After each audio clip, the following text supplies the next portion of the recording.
Hi, hello viewers. Welcome back to Elisha's Home Cooking. இன்னைக்கு north Indian style கடி பக்கோரா எப்படி செய்யறதுன்னு பார்க்கலாம் வாங்க. இதுக்கு தேவையான ingredients 1/2 லிட்டர் தயிர், 300 கிராம் கடலை மாவு, தேவையான அளவுக்கு நெய், 1/2 டீஸ்பூன் வெந்தயம், 1/2 டீஸ்பூன் சீரகம், கருவேப்பிலை, 1/2 டீஸ்பூன் மஞ்சள் பொடி, 1 டீஸ்பூன் மிளகாய் பொடி, உப்பு. இந்த டிஷ்ல ரெண்டு ப்ராசஸ் இருக்கு. ஃபர்ஸ்ட் ஒன் வந்து கடி செய்யணும், அது வந்து மோர் குழம்பு மாதிரி இருக்கும். செகண்ட் ஒன் வந்து இந்த மாதிரி ஒரு போண்டா சுடுற மாதிரி ஒரு ப்ராசஸ் இருக்கு. இந்த ரெண்டு ப்ராசஸ்க்குமே நம்மளுக்கு கடலை மாவு தேவைப்படும். ஸோ அதை மிக்ஸ் பண்ணிக்கலாம். ஒரு பவுலில் நம்ம எடுத்து வச்சிருக்க 300 கிராம் கடலை மாவு ஆட் பண்ணிக்கலாம்.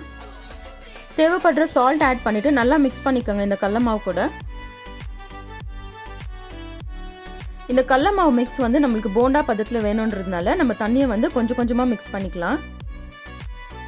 இதை மிக்ஸ் பண்ணுறதுக்கு நமக்கு எப்படி இருந்தாலும் ஒரு 3 to 4 மினிட்ஸ் எடுக்கும். ஸோ நல்லா லம்ஸ் இல்லாமல் மிக்ஸ் பண்ணிக்கலாம்.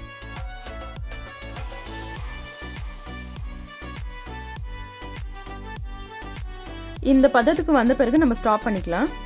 இப்போ நம்ம கடிக்கு ரெடி பண்ணிக்கலாம். ஒரு பவுலில் நம்ம மிக்ஸ் பண்ண கடலை மாவுலேருந்து ஒரு 2 to 3 டேபிள் ஸ்பூன் அளவுக்கு எடுத்து வச்சுக்கோங்க. அது கூடவே நம்ம எடுத்து வச்சுருந்த ஒரு 1/2 லிட்டர் தயிர் ஆட் பண்ணிக்கோங்க. இதை நல்லா மிக்ஸ் பண்ணிக்கோங்க. எந்த கப்பில் நம்ம தயிர் எடுத்தோமோ அதே கப்பில் 2 கப்பு தண்ணி ஆட் பண்ணிக்கோங்க.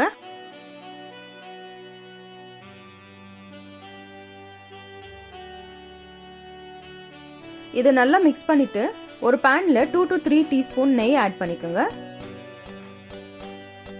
நெய் சூடான உடனே சீரகம், வெந்தயம் ரெண்டுத்தையும் ஆட் பண்ணிக்கோங்க. இப்போ கொஞ்சமாக கருவேப்பிலை ஆட் பண்ணிக்கலாம். 2 காஞ்ச மிளகாய் ஆட் பண்ணிக்கலாம். ஸோ இது கொஞ்சமாக ஃப்ரை ஆன உடனே லோ ஃப்ளேம் பண்ணிக்கோங்க. இப்போ நம்ம மிக்ஸ் பண்ணி வச்சுருக்க தயிரும் கடலை மாவையும் ஆட் பண்ணிக்கோங்க. நீங்கள் ஆட் பண்ணும்போது ரொம்ப கேர்ஃபுல்லாக இருங்க.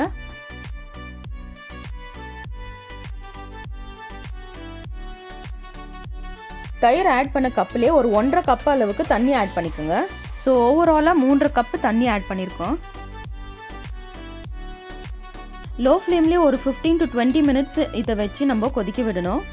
இன் பிட்வீன் ஒரு 2 to 3 மினிட்ஸ்க்கு இந்த மாதிரி மிக்ஸ் பண்ணிகிட்டே இருங்க. அப்போ தான் இது அடி பிடிக்காமல் வரும்.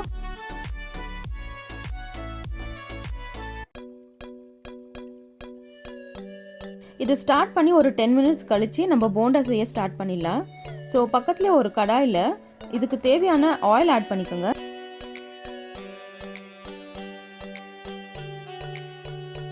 நம்ம மிக்ஸ் பண்ணி வச்சுருந்த மாவு நல்லா ஊறி இருக்கு.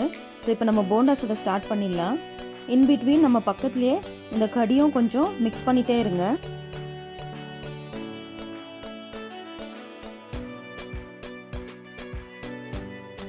½ டீஸ்பூன் அளவுக்கு மஞ்சள் பொடி ஆட் பண்ணிக்கோங்க. 1 டீஸ்பூன் அளவுக்கு மிளகாய் பொடி, தேவையான அளவுக்கு சால்ட் ஆட் பண்ணிக்கோங்க. இங்கே நாங்கள் 1.5 டீஸ்பூன் சால்ட் ஆட் பண்ணுறோம். இப்போ எண்ணெய் சூடாயிடுச்சு. ஸோ லோ டு மீடியம் ஃப்ளேம்லேயே வச்சு இந்த போண்டாவை செஞ்சுக்கலாம். இது சுடுறதுக்கு எண்ணெய் நீங்கள் ஆட் பண்ணும்போது டீப் ஃப்ரை பண்ணுற மாதிரி ஆட் பண்ணாதீங்க. அதுக்குன்னா கொஞ்சம் கம்மியாக ஆட் பண்ணிக்கோங்க. உருண்டியாக இல்லாமல் இந்த மாதிரி ஒரு ஷேப்பில் கொஞ்சம் ஃப்ளாட்டாக வரந்தால் நல்லாயிருக்கும்.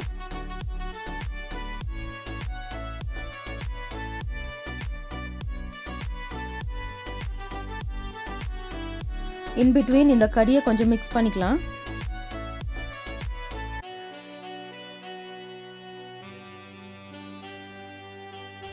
இன்னொரு சைடு இது எல்லாத்தையும் திருப்பிட்டு லைட் ப்ரௌன் கலர் வந்தால் போதும், நம்ம எடுத்துடலாம்.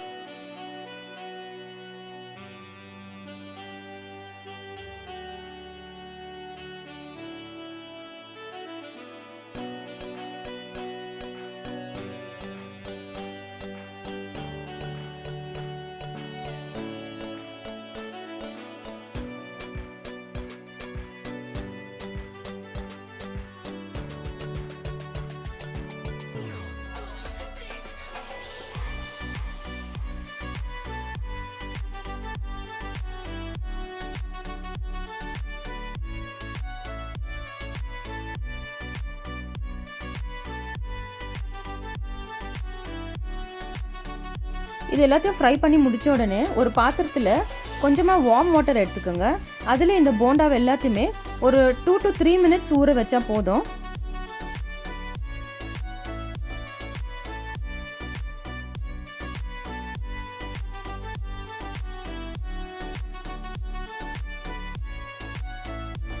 ஒரு 2 to 3 minutes ஆன உடனே இதை வேற தட்டுக்கு சேஞ்ச் பண்ணிட்டு நம்ம கையில் கொஞ்சமாக ப்ரெஸ் பண்ணிக்கலாம். இது ஒரு லைட் ப்ரெஷர் கொடுங்க போதும். அதிகமாக ப்ரெஸ் பண்ணால் உடைஞ்சிடும்.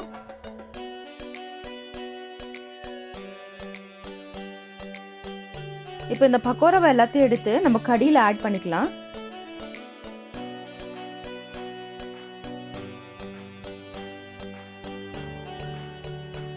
உடைஞ்சது ஏதாச்சும் இருந்தாலும் ஒரு சின்னதாக பீஸ் பண்ணி ஆட் பண்ணிக்கோங்க. லைட்டாக மிக்ஸ் பண்ணிக்கலாம்.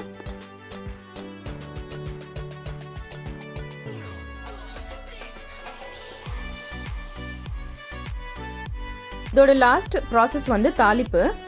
ஒரு பேனில் 2 to 3 டீஸ்பூன் அளவுக்கு நெய் ஆட் பண்ணிக்கோங்க. நெய் சூடான உடனே கடுகு ஆட் பண்ணிக்கலாம். கடுகு வெடித்த பிறகு 1/4 டீஸ்பூன் பெருங்காயம் ஆட் பண்ணிக்கோங்க.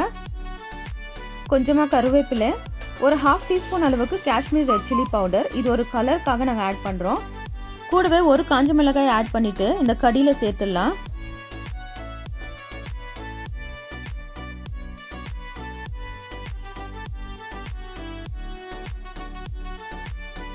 ஸோ இப்போ நார்த் இந்தியன் ஸ்டைல் கடி பக்கோரா ரெடி ஆகிடுச்சு. இதை வந்து நம்ம சர்வ் பண்ணிடலாம்.